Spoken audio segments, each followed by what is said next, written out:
আসসালামু আলাইকুম, this is Riyad agro valley. আজকে আমি দেখাবো গরুর দানাদার খাবার কিভাবে তৈরি করি। ভালো দানাদার খাবারে গরুর স্বাস্থ্য ঠিক থাকে। আমি আজকে সকালে গরুর খাদ্যর দোকানে গিয়েছিলাম যাবতীয় জিনিসপত্র কিনে আনার জন্য। এখন আমি সব কিছু কিনে নিচ্ছি।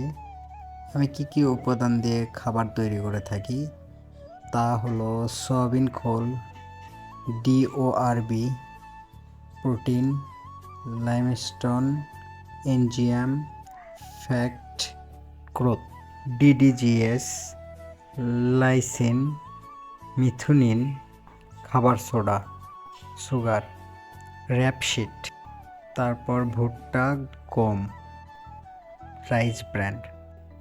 এগুলো সব একত্রিত করে আমি ভালোভাবে মিক্সার করে নিয়ে তারপরে মেশিনে ভাঙি।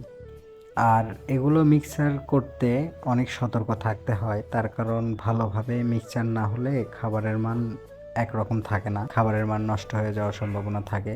তাই খুব সতর্কর সাথে খাবারগুলো ভালো করে মিক্সচার করতে হবে।